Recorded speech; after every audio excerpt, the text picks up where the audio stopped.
Hello and welcome to the Vote Common Good podcast. We're mobilizing people of faith to make the common good their voting criteria and to pursue faith, hope, and love for a change on election day and prevent the re-election of Donald Trump.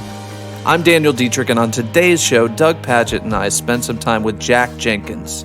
Jack is an award-winning journalist and national reporter for the Religion News Service.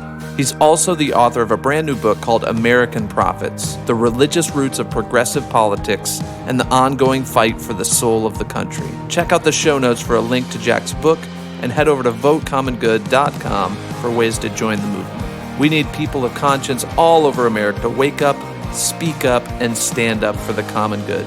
So thanks for joining us. Let's jump into the interview. Jack, doggone it. Congratulations. American Prophets, Jack Jenkins. Oh my gosh. Look at the size of that Congrats. book too. It's a massive tome. I mean, it's on my iPad, but it looks huge. It looks, I didn't know it looks like that when it comes in the iPad. That's visually impressive. Wow. Boom. Boom. Well, hey, big fan of this book. Congratulations. Thank Dan you. Deitrich also knows your work. Hey, Dan. Dan's a part of the Vote Common Good world, is a musician, is that right?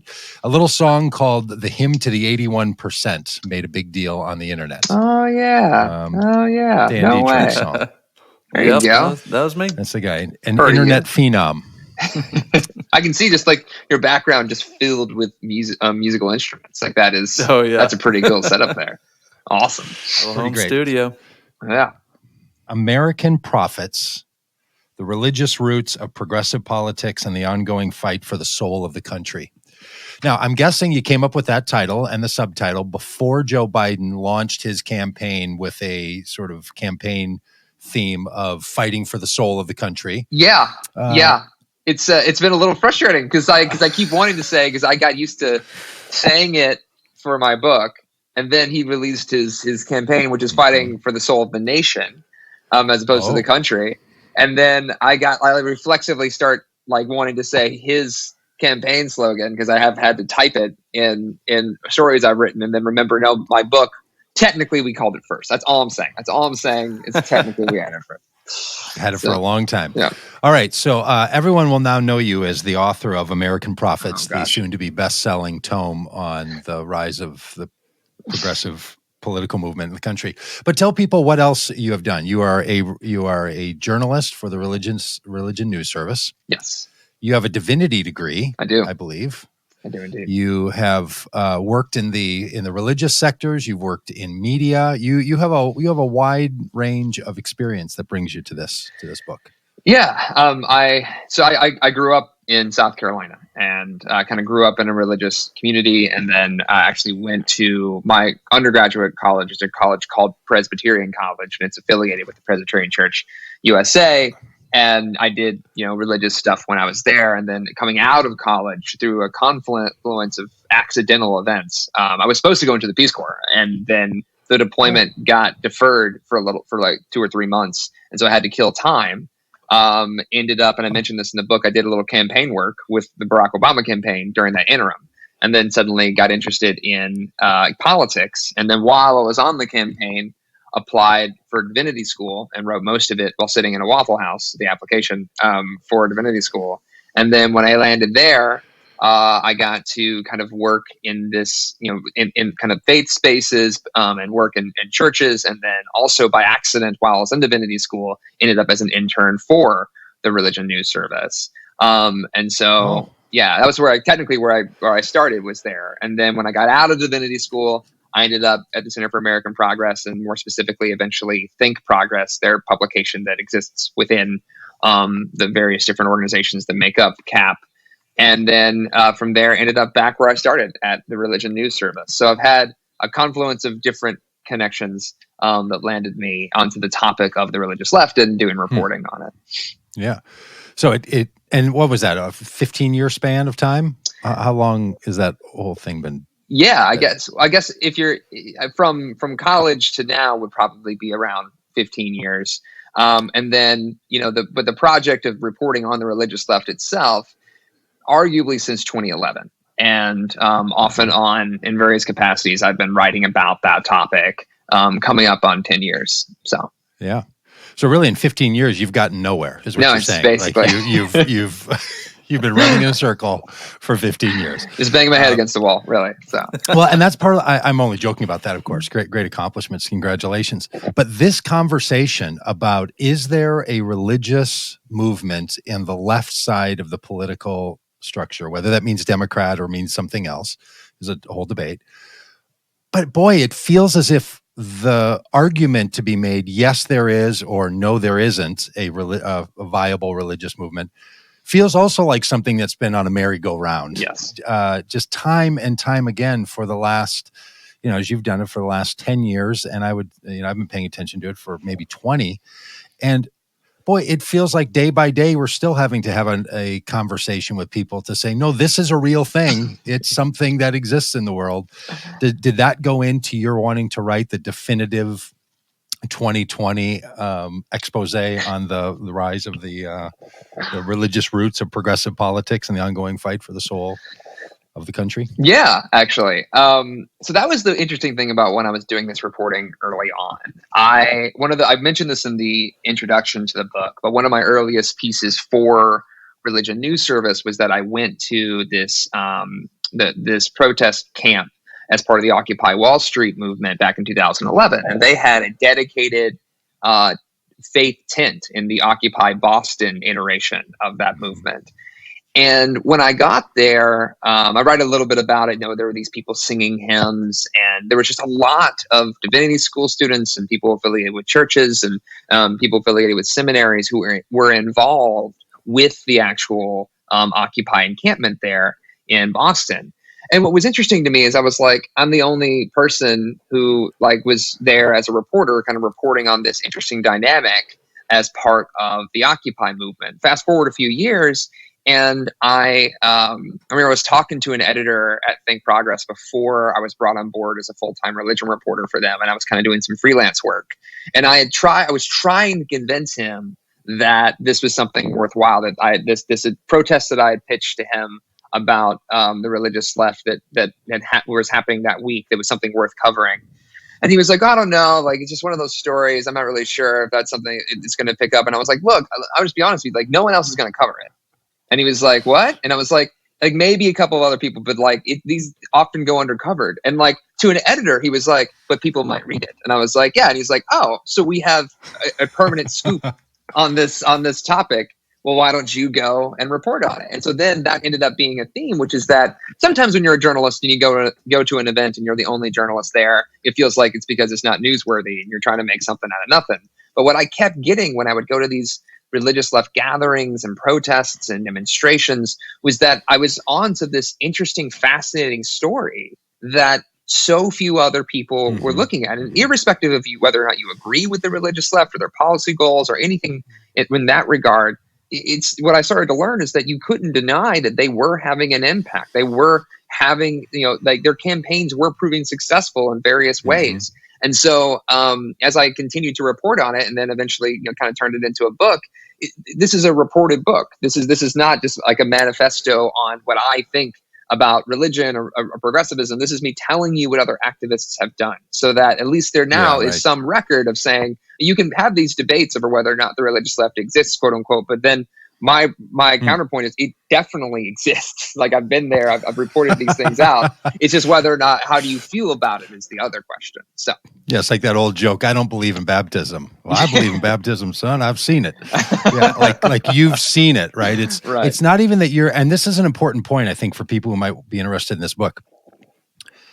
And maybe you can describe what it means to be a reported book as opposed to an opinioned book. I've only written the other kind. So in an opinion book, you're writing what you think the world is, what you think the world ought to be, what you are making your argument. Tell us what a reported book is as it relates to this particular topic.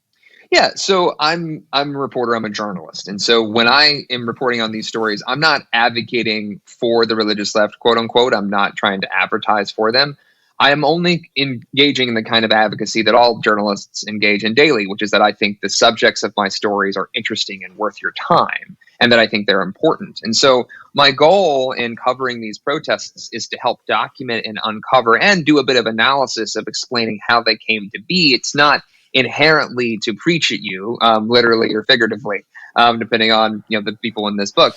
It's to try to expose and dig into these communities. And honestly, what's interesting about that, and what's kind of fun about being a reporter in these contexts, is a reporter gets to have access to certain people, either powerful people and not so powerful people, that an average human being might not be able to get. It's precisely because they get to say, I'm a reporter, I'm trying to tell your story. Right. And for some of these people, they hear reporter and they want to talk to you immediately. And some folks that I talked to in the book, that was trust that took years to earn, to be able to say, I want to be able to tell your story with authenticity, as much as I can muster. And so that's kind of what a reported work can bring to this space, is that instead of trying to preach at you about it, I'm just trying to tell you these stories and just trying to expose the truth of what is happening. And then people can kind of interpret that as they see fit. Now, I want to acknowledge, I break this book up into a lot of different siloed chapters. There's like basically an immigration chapter, an LGBTQ rights chapter, an environmentalism chapter, and none of them are complete. There's really a book that can be written on each one of those chapters. But I got as close as I can to trying to unearth, looking at the last, 10 to 20 years, where these activists have had the greatest impact and where that I think they might end up in the future. So I'll ask you to speculate a little bit on something. Okay. When most people hear about a religious news service, what flashes, I think, in many people's minds, even in mine, unless I think about the religion news service, because I know the difference, but people tend to hear things like the Christian Broadcasting Network, right, where what they're hearing is these are religious writers who are utilizing a news service to perpetuate their religious ideas. Right. Because I think that's pretty much what the Christian Broadcasting Network and other networks like that do. You're making it a point that you do something different than that.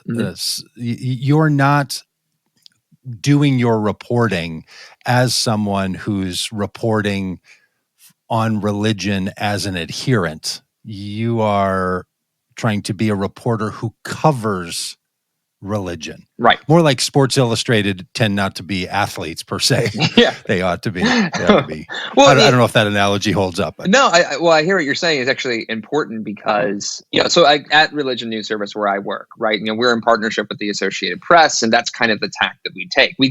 I will tell you, I do think there are many people who let us into events who think that we're the religious news service. And then, come to find out we're a secular outlet that covers news, religion news. But I'm of the disposition that I don't like. There's this argument about journalists, kind of the argument around bias and or influence, and I don't take the position that human beings can be unbiased. I don't think that's a thing a human being can be. But for me, the greater challenge of a journalist isn't to pretend that they don't have political views or theological views, et cetera. It's to know that about yourself and then push yourself beyond it anyway.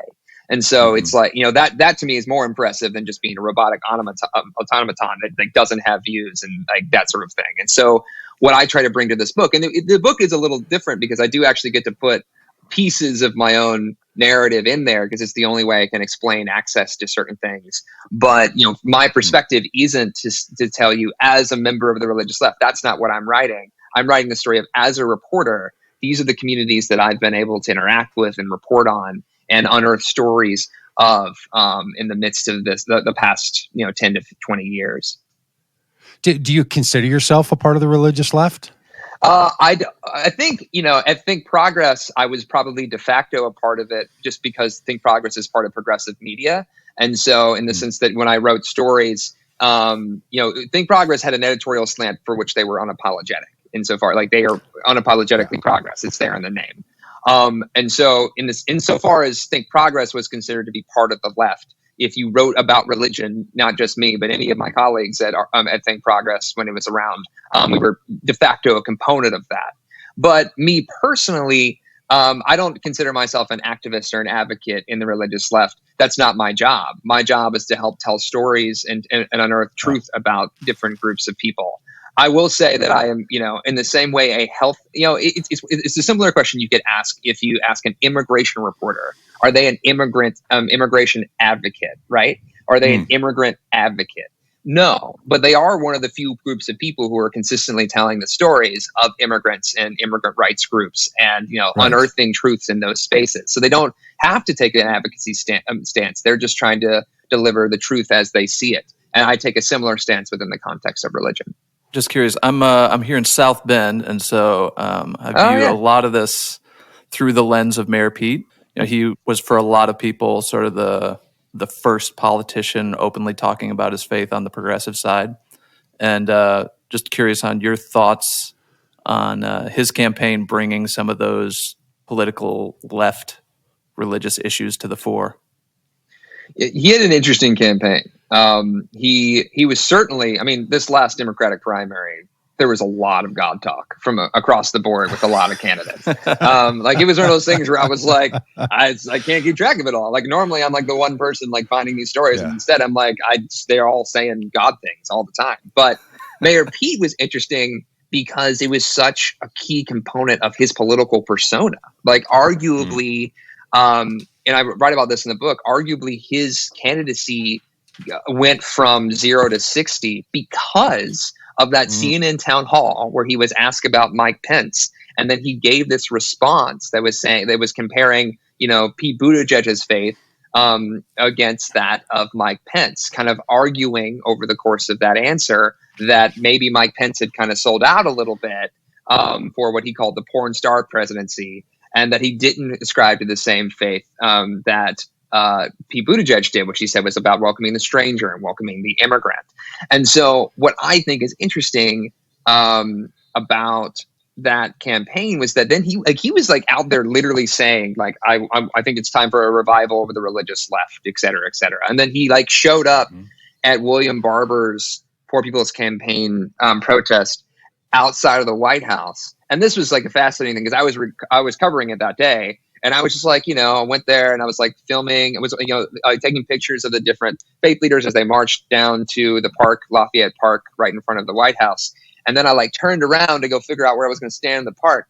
And then there was like Pete Buttigieg behind me. And I was like, what do you do? And then like all the other reporters turned around at the same time and were like, I guess Pete Buttigieg is here. And so we like went over there. And what was fascinating is that he didn't say a word. Like he wanted there to be a silent witness during that protest. So the photo op that came out of that wasn't, a presidential candidate on stage at a religious gathering preaching to a church, which is what often happens in religious right contexts. It was Pete Buttigieg literally sitting at the feet of William Barber. It was a very different posture. And so I thought what was really interesting about his campaign was, and also he was an openly gay man and, an Episcopalian, which I have a whole chapter on that in the book where I kind of talk about how a lot of the internal advocacy within that tradition paved the way for someone like Pete Buttigieg to kind of occupy that space in public without much controversy in terms of his like being able to be a Christian who is openly gay.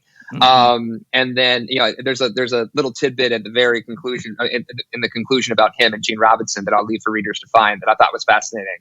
But I do think his campaign was interesting in terms of vocalizing, literally, saying the words religious left out loud. Now, I do want to be clear in that, there were people like Cory Booker and Marianne Williamson and Kamala Harris. I mean, she dropped liberation theology into her like opening announcement speech.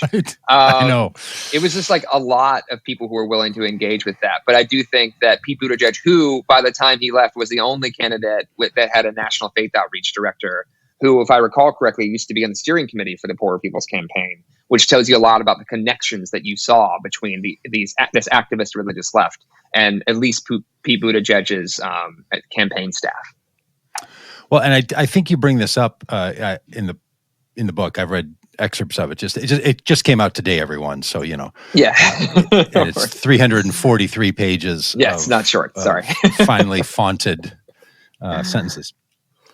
But you raised the point that there was some pushback when Pete started to say, hey, religious left, that other people were saying, whoa, whoa, whoa. there has been a religious left for a long time. And you do a great job in the book of wanting to build a history of this. And there was some pushback of, here we go again, as soon as sort of a middle America white guy starts to talk about something, this now catches all the attention. Mm-hmm. And there was some, I think, appropriate pushback of not everyone knowing how to honor the larger tradition of a religious voice in a political call for justice and social engagement, package deal. Is that right? Do I have that right? That you were picking up on some of that story, and that the Buttigieg level of attention created a bit of controversy for people who are being sensitive about that? Oh yeah, that dynamic. I think there was there was immediate pushback in the sense that people paid attention to the religious left when Pete Buttigieg said it, but they didn't pay attention as much when Cory Booker, for instance, said it. But I do think too, what was interesting about that moment, and I talk about this in the book, was that he initially, after he said, we should have a revival of the religious left, the next time he talked about that on camera or being recorded, he changed it a little bit, where he said, the religious left has actually been going on for quite some time without recognition, which says a lot about the influence of the religious left in that conversation, because it's very difficult to read that shift and not see that he probably got some pushback. He probably heard from some people who said, hey, by the way, this has been around for quite some time and they deserve acknowledgement too. So that there's a little bit of a shift there where, yes, Buttigieg got a lot of the attention for it. But even he became self-aware about how that might have been disproportionate to his campaign compared to the number of activists and the raw amount of activism that preceded him talking about it. Well, and I think that's an important part of the book. Again, for those who are just picking up here, it's called American Prophets. One of the curious arguments here is that even though there's been a robust religious left, if you like that phrase, movement going on in the United States for quite a while, most people don't know about it. Yeah. And they do know about the religious right. You don't have to be part of the religious right. You don't even have to know a lot about politics or religion to know that the religious right has been a force of politics and cultural formation in the United States for 40 plus years. Even though there's been a 60 or 80 year definitive movement of the religious left, going back to the 1950s and forward, but people don't know about it. So this is one of the curious things. And inside the religious left movement, there is a kind of territorialism that all of us who've worked in this space have recognized. And that dynamic of not paying the proper homage to the history, which has been a fault from a lot of us, but also the idea that that's what catches all the attention and that's where all the energy goes, is not getting the word out to one another, but an inward reflecting recognition of what's already gone on. Some people, and I'm one of these, have tried to contend that's part of our problem on the religious left, is that we spend more time making sure that we all are recognized and not an equal amount of time of making sure that people outside of the movement recognize that it exists. And it doesn't always have as much of a forward public-facing approach as I wish that it would. And I think that it might have now, as it did in the 1960s and 1970s. It's almost like there was a lull when the religious left movement became very concerned about itself in a way, as opposed to being concerned about the public imagination. But maybe that's just my opinion. Did you chase any of that out in the reporting, or do you think any of that has some validity? So I think this is a conversation I've heard, and an internal criticism I have heard, not only within religious left circles, I've heard it within progressive activist circles in general. And so there are some who argue that one of the great strengths and challenges of organizing on the left is that whereas people talk about why can't the religious left have the same clout and influence and just ironclad political machine that you find in the religious right, and people often say, yeah, but there's nothing like the religious right on the left in general. Like, there is no solid block of one uniform machine politics group of people on the left that looks like the religious right. Like that, the left just isn't organized that way. The modern progressive coalition, the modern Democratic Party, is really kind of a coalition of coalitions. I mean, the religious right relative to the left is significantly more hegemonic. It's significantly more uniform theologically, racially, compared to all of these different groups that are trying to organize on the left. And so one of the things that you often find, what I found in covering it from the religious left angle, but I think is also true of progressive activist circles in general, is that a lot of these different, mini coalitions have had to advocate for themselves for so long just to get recognized, even within the party, even within the progressive power structure. So what that means, and when you're starting to do something big together, is that you are kind of having to do a lot more, kind of build a lot more connective tissue between these groups, intra-organizing, than what you will find on the right. And what's interesting about that to me is that for a lot of these progressive movements, not all of them, but for a lot of them, some of the people doing the hardest work to forge those connections are members of the religious left, precisely because of their sensitivity to these sort of, these moral questions and moral quandaries. So the ones who are like making it okay for these different, issue-based advocacy groups to hang out with each other, the power brokers, the peace offerings are often being brokered by progressive people of faith. So I say all that because I think I've heard that frustration for a long time in progressive activism spaces and the religious left, but I'm not sure how quickly that'll go away. However, I will say that one of the most interesting things about this broader movement over the last 15 years has been when Trump arrived, there was this common uniform cause to kind of resist, literally and figuratively, Trump and his presidency. And that allowed for a really quick and swift amount of organizing and coalition building between groups that otherwise had never hung out together in a way that I hadn't seen throughout the course of my reporting. And so there's a question of what happens if Trump actually loses in November, if those coalitions stay together. But there is that. Now, there's a whole other question we can talk about later about the difference between kind of prophetic witness and power building and whether or not those two things are mutually exclusive. But generally speaking, I just want to say, I have definitely run into that same conversation in my reporting. For people that grew up more in the religious right, is there anything in your reporting that you think they would find surprising, like some common ground or common threads that I think one of the things that's interesting about, and these are general sweeping claims that are not like that can be disproven by in small granular levels, but generally speaking, the religious right has proven itself really willing and eager to attach themselves to power, right? So they have, and in a practical strategic sense, that is effective. They feel very strongly for in terms of showing up on election day, making an impact on the ballot box. That's why white evangelical Protestants in particular, and the religious right in general, tends to vote outside, with bigger numbers than they actually have on the ground. Their influence on the electorate is stronger than their actual population size, and they also have prioritized the courts, making sure that they get judges and justices into spaces of power that they can then vote and rule in their favor.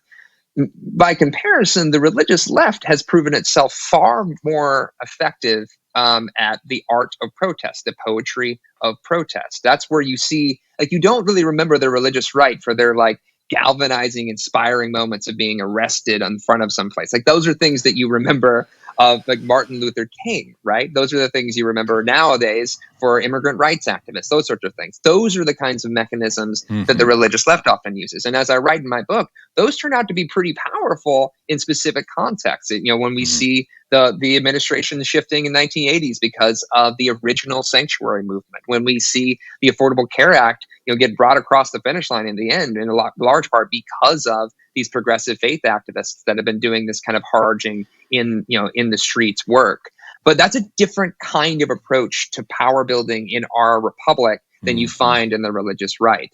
So while the sermons are equally as affecting, I think the drama that the religious left brings to the project of power building is different than the drama that the religious right brings. Now, I will say, though, that is starting to change. You are starting to see religious left more involved in campaigns in particular. And I bring out this example in the book, the Senate election in Alabama, where Roy Moore was defeated by Doug Jones, and Doug Jones became the first Democratic candidate there in a long time, a Democratic senator from that state in a long time. The influence of African-American Protestants in helping give him that, admittedly that Roy Moore was also a uniquely flawed candidate. But that electorate did show up and could push beyond the margins, and people are starting to take that seriously as we get more and more elections where the margins are so small. But in the meantime, in general trends, I think someone who, if they were reared in the religious right and they were expecting the religious left to have that same approach to affecting change, they're going to be disappointed. It's a very different system that they've built for themselves. So, Jack, I think that's a very well-described difference of the religious right organizing for power, the religious left organizing for protest. Mm-hmm. Not to overly summarize that. But as a reporter, do you think both of those have the possibility of being effective? I think in my reporting and in my research, it depends, right? So I mean, but showing up on election day generally makes a difference, and having a judge rule in your favor generally makes a difference, and protesting to the point where legislation gets passed and the votes get whipped in your favor. All of those are effective pieces of change. The question is, if you're, let's say you're a Democratic Party strategist, you would like all of the above, please, right? You would like people in positions of power who can hold the line there, and you would like the protesters who can show up and galvanize the public to support whatever agenda that you have. I mean, a true monopoly on American power would be able to do all of those things at once, all at the same time. But I've never seen any power structure fully able to do it all at once. Arguably, the last time that really happened completely was back in the 1930s or 1920s and 1930s, when liberal Christianity actually kind of won, and that when triggered the retreat from public life by Christian conservatives before they came roaring back later. But it is one of those things where I do think all of those approaches can be effective in specific ways, but you really do. If you're trying to build a lasting coalition, just as a student of politics, you kind of want all of the above if you can. Yeah, boy, I agree, and I'll say, somebody that wants to be on the inside of this game, working for it, I have felt the struggle between arguing for policy and working to change the policy maker, and I have concluded that it's about the policy makers, not about the policy. And the idea that you're going to spend equity trying to bump policymakers to reconsider a particular policy, and you're kind of going to work one by one through the policies that are passed by our state, local, and federal government, is not the way that democracy works. We are a representative form of democracy, in my opinion, and I've converted to this view that the only way you do that is to change the policymaker. And that is something that I think, just editorialize for a moment, is hard for people on the progressive side of American life, including politics, because we want to point out the systemic problems that we are all living under. And the conservative side tends to say it's about the wrong people. And there's this big debate whether it's a person or it's the systemic realities in the system. So are we going to change the people, or are we going to change the system? You can change the system through policies and through teaching and through education and all of that. And the other way is you just swap out people. And I think that there's some move. I think there's some shift happening in our society and our culture. And look, I'll just say this: if Donald Trump doesn't show us anything, he shows us it's about the person, not about the policy. And he is so uniquely bad, and especially in comparison to the way Barack Obama was trying to utilize systemic change and policy movement, and then some wrecking ball just comes rolling in, or the governor of Florida, or the governor of Atlanta currently, or the governor of Ohio. We'll throw into a bone to a Republican in Ohio who seems to be doing a decent job. And this obsession inside the progressive movement, and especially inside the progressive religious movement, to not want to identify leaders and to not want people to rally around someone, and rather to rally around a cause or a value statement or a policy position. I just think most voters have no idea. I mean, most voters that I know, they don't vote for policies, they vote for people. You know, we don't have referenda like they do in California and most of the country. We have a person's name on the ballot. And for some reason, the political left and the religious left just continues to obsess about policies, to the point that I get emails regularly that tell me about house numbers on bills that are going to be passed, like, you know, in email exchanges. So you've written a book about the American prophets, about the people who are involved in this. Do you have a thought about that little rant I just went on there? Do you have a take on this people versus policies thing? Yeah, I mean, there's a reason I call the book American Prophets and not American Policy Wonks. Like, there's the religious left is at current most comfortable in that prophetic role. I mean, it is the shout against those in power, irrespective of power. Now, for instance, I mean, I use the term religious left a lot in the book, and I have to couch it because I explain this in the introduction. Like, most people who I might label the religious left in a categorical sense really don't like that term. And they don't like it because, for a variety of reasons, some of which are political, some of which are they just don't want to be associated with the religious right, and how they don't like how they attach themselves to power. And so the reflexive nature of a lot of the religious left activists that I've gotten to know has been, look, you know, like I'm no fan of any candidate. I'm a fan of this systemic change, because if I attached myself to power, then I wouldn't be able to keep a prophetic witness.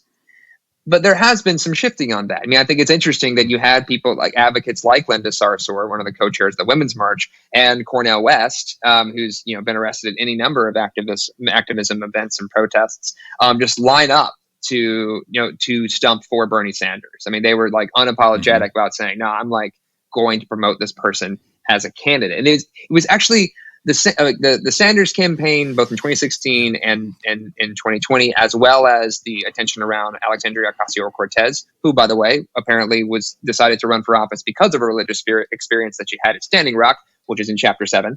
But of American Prophets on sale today. Exactly. But what you find around that is this interesting kind of moment in kind of like the more hard charging, progressive, and more in the more literal sense leftist part of the party, who say, hey, maybe we do want to get behind this candidate to get things done. And actually Bernie Sanders lost this go round. There's been some evidence, and it's kind of like the think pieces I'm reading, and some influential voices in that space of that kind of more really hard left area of the party and of the progressive coalition, who kind of seen his loss as this wake up call, who they're like, and some folks are just mad he lost and think, burn it all down. But then other folks are like, maybe we haven't done the work to build power to elect the kinds of people that we really want to get elected. And when you have someone like Alexandria Ocasio-Cortez, who they think of as really holding the line in Congress, well, if you want to hold the line more, if you want to get those policies passed, you're going to need a lot more of people like her elected into Congress and even your state and legislator. And so I think that conversation is starting to get kicked back, in part for precisely what you articulated, Doug. Like, because Trump got elected, and because they've seen how so many pieces of legislation were almost repealed or have been beaten back by this Republican Senate and previously Republican House and Senate, I do think there's this moment where the left is kind of taking more seriously the influence of elected officials in our representative democracy. But again, I'm really curious about how the religious left interacts with that. Because that's kind of, it's not a new thing that they're interacting with candidates, but the systemic level that they're doing it at right now, including the work that you're doing, is relatively new. And so in terms of like the level of organization attached to it. So I'm curious to see what that looks like in coming in 2020 and then like the election cycles after that, if suddenly you have, religious left candidates, for lack of a better term. Yeah. Well, I'll tell you, I mean, I hear it all the time and have for the last 5 years, people saying things like, well, be careful that you don't just become the religious right. That point that you were raising, right? That there's this disdain for that. And, I think those are really good warnings, right? I mean, I don't know. I think the problem is the religious right is mean and does selfish, bad things. The problem isn't that they're in conversation with politics. I think it's what they're doing with it. But I could be totally wrong about that. Do you think the religious left and the prophets of the religious left need to have more to say than simply welcome the stranger and care for the poor? Like, look, I'm all about Matthew 25, but there's more to a religious Christian, at least the Christian context of this, more of a religious message than simply care for the poor and make sure you welcome the stranger. I don't think we can say that too much, but I think we could err on only saying that. And the religious right and the conservative movement that's taken over the religious right, they actually are making a theory of the case that tends to work wide and broadly. I think they're wrong about it. I think it's wrong biblically. I think it's wrong socially. I think it's wrong politically. But they're making a case. And man, when I hear religious people on the left start talking, everyone comes back to Matthew 25, care for the stranger. We have to make sure that the least of these. And it kind of ends there. And I wonder if that's going to be satisfactory to a religious left movement if the content of the argument is that truncated. And maybe I'm wrong. Maybe it's not that truncated, but that's what I hear so often. Well, so I'm not going to advise the religious left, but what I can say is what I've seen has been effective in power building in general, which is that, as you point out, the religious right has very powerful rhetoric that resonates with a certain group of people, their electorate. And rhetoric is clearly powerful irrespective of religious tradition, irrespective of political persuasion. I mean, that's like the reason people were coming back to that welcoming the stranger. I mean, I think that's kind of evidence of this really faith-rooted, belief-rooted element that kind of inspires the religious left that other elements of the left, the more secular left, don't have. They do have like what they would say, more secular approaches to the same ethic. But the religious left can often, in the Christian context, the Jewish context, a Muslim context, can return to these foundational principles and be zealous in the most literal way possible to protect others. However, like as you point out, the religious right, the connections between that rhetoric and a very specific call list that you can have to call your legislator and a very specific policy agenda that's been up on the website for the last 8 years, and those are all things that they've really shortened the distance between the different levers of power for the average person, the religious right, to be able to actualize that power. And I think on the religious left, they're more distant. Like there is this sort of moral beating heart of progressive movement, and I think the religious left sits deep within that. But it's a relatively new phenomenon to have some of the leaders of the religious left also be actively engaged in the policy-making agenda. Now, to be fair, the Black Church has been there for quite some time, helping establish policies, and have also been advising candidates in some ways for decades and decades. However, understanding that religious left is broader and wider than just liberal white mainliners, the Black Church. It's also the Hispanic evangelicals, it's also Muslim Americans, and all of those are occupying spaces of influence and power in the progressive spaces now. Like they, having those sorts of conversations where they're in the policy making room, where they're the ones who are saying, okay, like the people we normally farm out, they're designing this policy to. Not only do I want to be involved in the conversation about how we advocate for this, I also want to be involved in the building of the policy itself. And that's why you start to have these organizations like the Poor People's Campaign, like Network, that they put out these like faithful budgets, as they call it, every year and that sort of stuff. And whether or not those are having the same influence in the kind of institutional Democratic Party is an open question. And I think a lot of them are frustrated that they are not getting the same kind of traction within the institutional left as they used to. But because of Trump, and because that so many of these visible resistance protests were led by members of the religious left, they suddenly have way more access to the candidates themselves than they used to. I mean, there's a reason why when they had the Poor People's Campaign Candidates Forum last year, 9 candidates came, including Biden and Kamala Harris and Elizabeth Warren and Bernie Sanders. Like, they all showed up, all the front runners. And then when Netroots had their presidential candidates forum a few weeks later, they only got 4. And Netroots is like this established progressive space. But these activists had kind of proven their mettle in the streets. And so I think you're starting to see more conversations between the power brokers in the party and in the liberalism in the institutional sense and these activists. But they're rebuilding that structure, if that makes any sense. Huh. So I want to just dig back into this comment you made earlier about there was a lot of God talk in the Democratic primary. I don't think they were all pandering. I think there's a lot of religious history to many candidates that are, and this was a politician-rich Democratic field, right? There were some outsiders, you had a Tom Steyer and the type, but the others, they were governors and they were senators and they were congresspeople, and they have a very deep religious drive for what they're doing. Nancy Pelosi, famously, right? Oh yeah, is one of these people. Why do you think that's been so quiet inside the Democratic circles? And I'll say, I believe it's been extremely quiet, that there are people whose faith is meaningful to them. And then for whatever reason, whether it was Buttigieg or Trump and Pence or going after this 81% of the evangelicals, that candidates started talking about it in a way that, I mean, maybe Barack Obama did, but not nearly as profoundly as all of these candidates seem to be rooting their own stump speeches and interview responses in some sort of a faith narrative.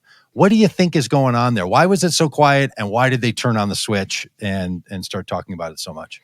Yeah, so I have a lot of meta theories about this that I'll try to bury because I have this is a big existential question that I think a lot of different people who cover religion and politics are fascinated by, because the conventional wisdom, or at least the truism that emerged early on, was that, okay, the Democratic Party just isn't really comfortable with religion, and there's just fewer religious people in the Democratic Party, and so that's why they just for years just were more reticent to talk about faith in the public sphere compared to the religious right. And I do think there's a kernel of truth to that.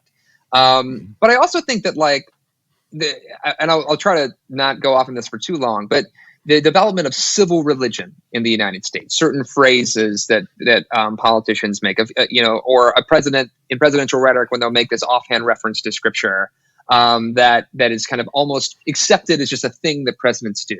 That was developed not exclusively, but in large part by liberal Christians, by mainline Christians in the mid-20th century, when they occupied significantly more power than they do now.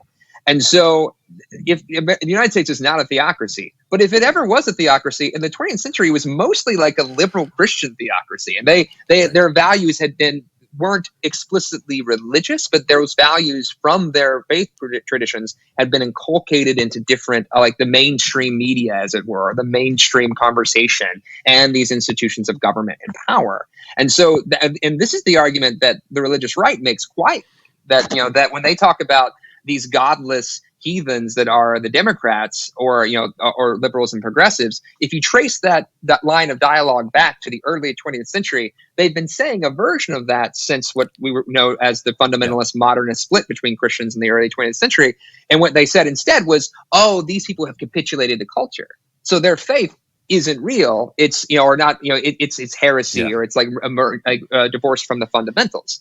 So fast forward to 1999, 2000, and then when you have John Kerry run in 2004, John Kerry was more hesitant to talk about his faith, and when he did talk about it got him in trouble because his position on abortion was not welcomed by the Catholic Church, and he didn't want to take it head on, and he didn't want to take on this progressive religious tradition position head on, and so it kind of fumbled. So enter Barack Obama, who had the most robust faith outreach efforts of any Democrat in the last 20, 30 years, was part of his campaign, kind of reclaiming it in this institutional sense as a president. And while the religious right rejected it out of hand, I think what you started to see, not necessarily just because of Obama, because some of the movements Obama emerged out of, these like small little inflection points where people were like really frustrated that the religious right had taken this rhetoric from them.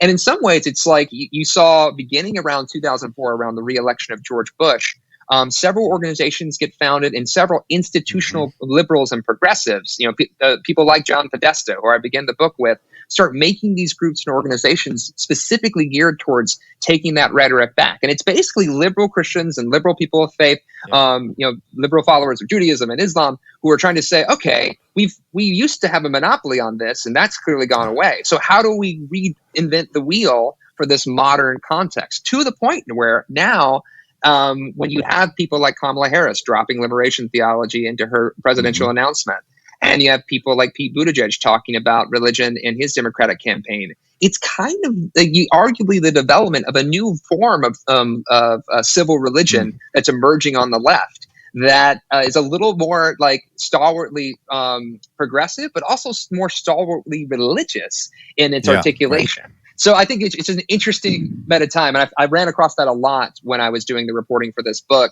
because it's happening both at the activist level and at the candidate level. That's Jack Jenkins. The book is American Prophets. How did you get the word prophets on that? American prophets, like the Old Testament prophets. So that's an interesting question. I went to a gathering, I believe it was late 2017. Late 2017 going into 2018. That what was then called PICO and is now called Faith in Action. Yeah. They had developed they had this little conference, and they called it the Prophetic Resistance Conference.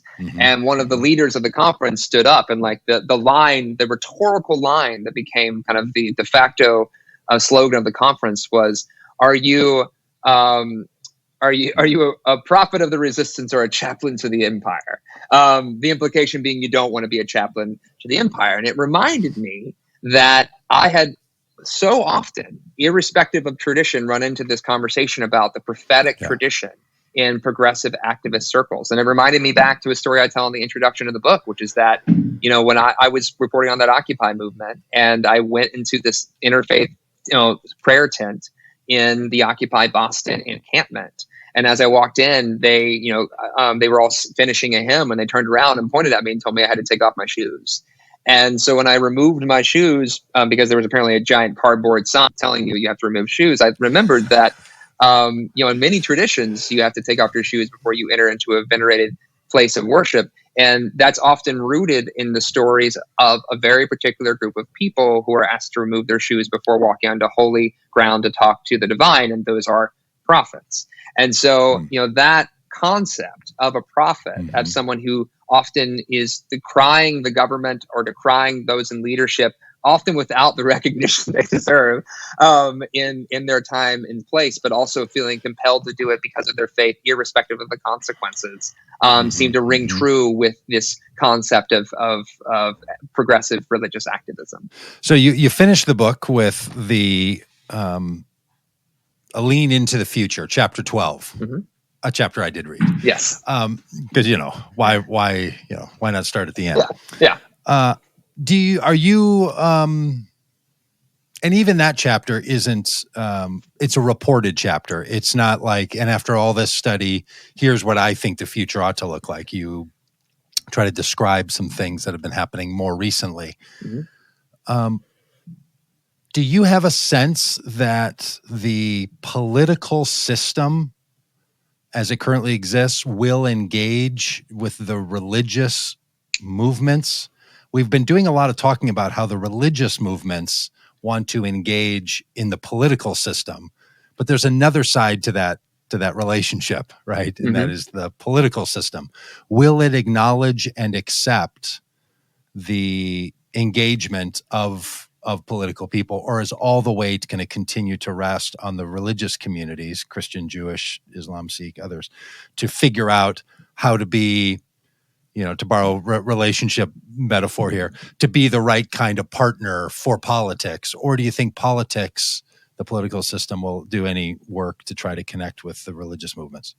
Yeah, I mean, I think the dynamics of that relationship are going to change. I mean, to be fair, politicians often will decide to work with religious groups when it behooves them, right? Like that's been true, irrespective of party or tradition or ideology for quite some time. I mean, the Trump has proven himself super happy to engage with the religious groups as often as possible.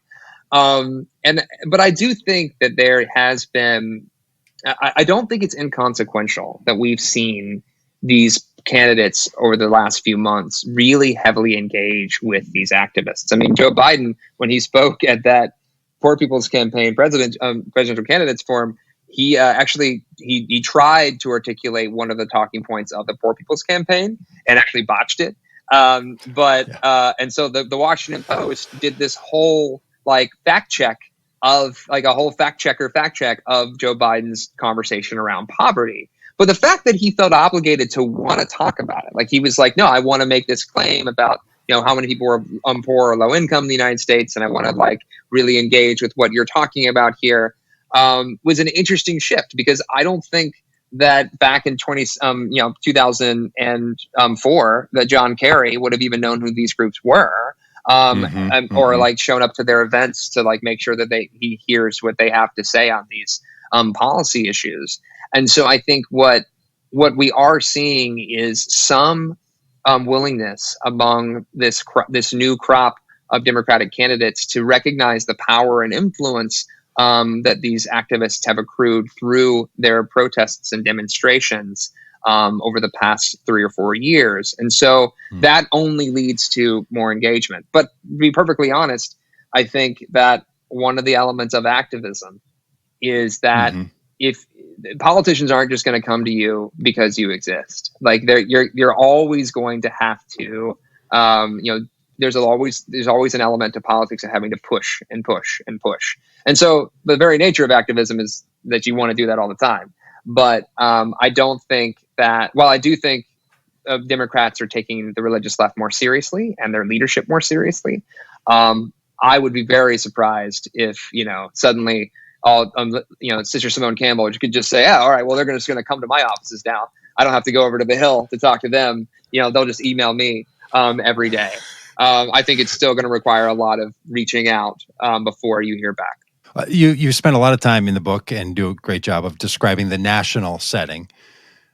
Do you see anything happening on the state house or the state assembly side on the religious movements? There's a lot of that. There's a lot of local organizing that's going on with protest activism and engagement activism from religious communities. It has nothing to do with the federal system. Do you have you reported on much of that? I know that's not really what the book is about, but is there something happening with the religious left's influence at the state level? Yeah, I mean, arguably that's what all the rest of this is based on, right? I mean, groups like Faith in Action, their strength comes from all of these localized groups that hold these every year for mayoral candidates or gubernatorial candidates or state rep candidates have these sessions where they'll line them up on a stage and they'll ask them a yes or no question. Will you support this policy? And everybody waits for their answer. And if they don't give a good one, they'll mark it down. You see that all over the country. These interfaith groups have been doing that for years. And that was actually the model that you've now seen replicated at the national level. Similarly, one of the more successful in 2016, one of the only bright spots for Democrats was that while Trump was elected, the Republican governor of North Carolina was unseated. And they credit that, a lot of analysts credit that, the unseating of that Republican governor with the Moral Mondays movement in North Carolina, which again was led by William Barber and a bunch of other folks. And that was a sustained, years-long, faith-rooted advocacy push to help push back against what they saw as a draconian or regressive state legislator. And those movements are going to continue to exist, even if all of the national pieces fall apart. I mean, that's kind of one of the things I found most interesting is that, you'll find these state representatives who often they're like, yeah, I mean, I'm kind of terrified of the local faith-based activist group because we know that they at that level they have way more power because, Right. like if you have 2 or 3 churches that are all united for or against a candidate or for or against a piece of legislation in one state Senate district, I mean, that's a lot of people that can move a needle and potentially unseat somebody in the next session. So it's one of those things where I do think that's continuing to happen. And if anything, those bonds have been strengthened by this groundswell of activism, in the aftermath of Trump's election. So honestly, I not only do I think that is happening, I would argue that will happen even if all of the people at the national level, vanish tomorrow. The folks who don't get much recognition or press attention will still be knocking on the doors of their state legislators demanding change. Well, that is Jack Jenkins, smartest person to understand American politics from a religious perspective. The book is American Prophets, The Religious Roots of Progressive Politics and the Ongoing Fight for the Soul of the Country. And it was #1 on Amazon today. I don't know if you saw that. Oh, no, I did not see that. Amazon Religion Sociology, #1. What? I did not know that. You got a screenshot that it was a #1. It was #1, and that was just hours ago. So it probably hasn't updated yet. I would go screenshot that. No way. And start pitching that around. So you're #1, and our favorite author today on the 21st of April. So the Vote Common Good podcast favorite author of April 21st. Dan, any final thoughts or questions for Jack Jenkins? No, just appreciate you taking the time. Follow you on Twitter and really appreciate your voice. So I deeply appreciate it. And while my musical selection is not the same as yours, I do have a ukulele back there. It's roughly not the same quality as the instruments you have behind you, but I do have the one. Awesome. So. Do you have a song on the ukulele you'd like to take us out with? Should there be a closing? I feel like that would just be a disservice to your listeners. So I will spare them that the ukulele for now. Into the ukulele. Well, congratulations. Hope the book is on every bookshelf and on every Kindle all across the country. Thank y'all so much. Yeah, thank you. Thanks, buddy.